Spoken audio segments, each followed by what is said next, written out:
Right, so welcome back to another video on this channel. Paulo Fonseca is set to be announced as the new Tottenham Hotspur manager, replacing Jose Mourinho after Jose Mourinho replaced Paulo Fonseca at Roma during this summer transfer window, which doesn't make sense. It really blows my mind because only Tottenham Hotspur Football Club, ladies and gentlemen, would sack Jose Mourinho and then replace Jose Mourinho with the manager that Roma sacked to replace Jose Mourinho with, if that makes sense. I think I've messed that up, but nevertheless, you know what I mean by that. I mean, Paulo Fonseca is, of course, set to be announced as a new Tottenham Hotspur manager. Don't hold me to that because at the time of this recording it hasn't actually been, publicly announced yet. But Fabrizio Romano and other credible sources have said that, it's 99% done. So it basically is done, and Paulo Fonseca will be the new Spurs manager heading into next season. And yeah, I'm not going to lie, fresh off the bat, I don't know much about Paulo Fonseca. I'm not going to lie. I do know that he managed Roma last season and, of course, shipped 6 goals in the first leg of their semi-final tie against Manchester United when they lost by 6 goals to 2 and, got sacked after the tie, I'm pretty sure as well. So, not good from that sense.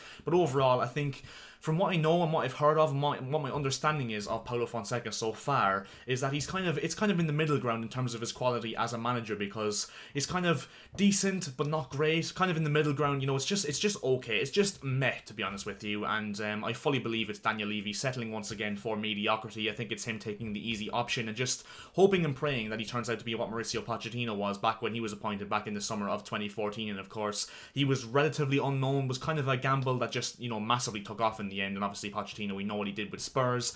Not saying that's what Fonseca's going to do whatsoever, but you just never even know with football. It could easily go that way, or it could go the complete opposite way, and he could be sacked within the first 4 or 5 months. But nevertheless, that's besides the point. From what I understand as well, he can't really organise a defence. It's just a bit of an underwhelming saga here for Spurs. It's just an underwhelming appointment overall, and especially when you look at the fact as well that they were, actually in talks, and it looked really likely that they were going to get Antonio Conte as well a few weeks ago. And I can guarantee you the reason why these talks broke down is because Antonio Conte was going in. He was walking into that meeting with Daniel Levy, all enthusiastic, looking to build a project with Spurs, and of course he walked in and said, I want to win here. I want to win trophies here on a consistent basis, and I want you to give me the money to do so. Basically, I want to win. And Daniel Levy responded with saying, you know what, Antonio, that's not really going to work here. That's not really what we do here at Tottenham. And Antonio Conte was on his bike. He went off, and he's going to take a year break from football now until an actual appeasing job becomes available from him. So, Daniel Levy, once again, has turned out to be the bottle job and is settling for mediocrity at Tottenham Hotspur. And in my personal opinion, I think Spurs, the highest they can finish next season, the absolute highest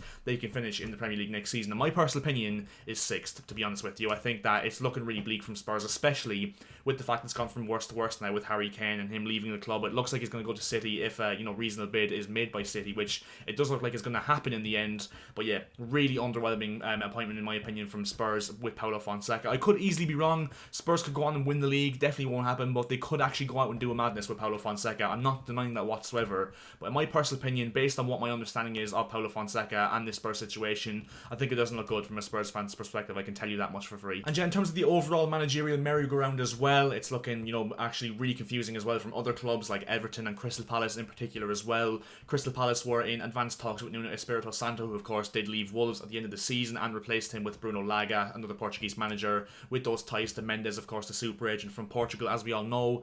But Crystal Palace, those talks with Nuno Espirito Santo have of course broken down. Now favoured for the Crystal Palace job is Steve Cooper. Obviously that doesn't mean he's going to get it, but he just is the bookies' favourite at this moment in time. And in my personal opinion, I'd really be worried as a Crystal Palace fan going into next season. I really do think that Palace could really struggle in the Premier League next season, especially if they were to appoint someone like Steve Cooper, who, don't get me wrong, has done a decent job at Swansea and does look like a decent enough manager at Championship level. But if you're asking him to go up to a Premier League team with a rebuild, of course, the whole rebuild at Crystal Palace, there's going to be a lot of new signings, a lot of new faces, a lot of rebuild at that club during the summer and going into next season. I think it would be a real risk for Steve Cooper to take, and a real risk for the Palace board to take. I think that Eddie Howe is just the obvious option here. I don't know why they won't pursue Eddie Howe. I mean, maybe they could in the end, but I think Eddie Howe is just a no-brainer choice for Crystal Palace at this moment in time, if I'm being perfectly honest, because he's experienced at this level. And of course with Everton as well, it does look kind of bleak to a certain extent from, an Everton's fans' perspective. Carlo Ancelotti leaving to go to Real Madrid in the last few weeks, and they're really struggling to get a replacement. We're in mid-June nearly now,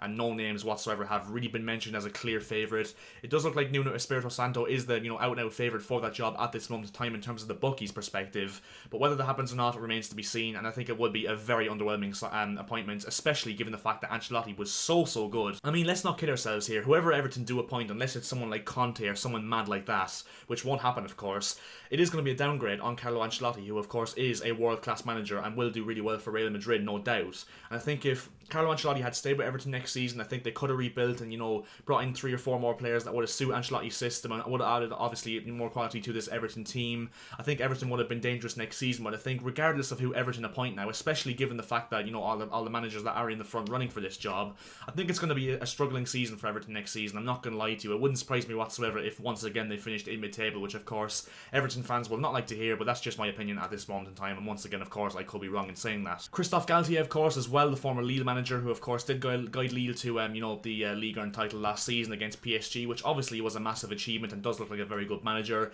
He is one of the favourites for the Everton job as well, so that could be a really interesting one. Whether or not he'd be capable of doing it in the Premier League remains to be seen, but of course he would remain to see that if he does get appointed in the end. Nothing, of course, is certain at this moment in time. It's purely just speculation at this moment in time. But yeah, it should really be interesting to see what happens in the next few days, if not weeks, in the managerial merry-go-round, because of course Spurs look like they've appointed their new manager for the new season. And yeah, that will bring us to the end of this video. If you did enjoy this video, please make sure to drop a like as per usual. Also do subscribe to the channel if you are new, because we are looking to hit 1.7k subscribers on this channel as soon as we possibly can, so any subscriptions or likes on this video would be massively appreciated by myself. Make sure to leave your thoughts on Paulo Fonseca being appointed as the new Spurs manager down in the comment section below. Really interested to see, as usual, how you guys think this appointment will go and work out for Spurs in the near future. And yeah, thanks very much for watching, guys, and see ya.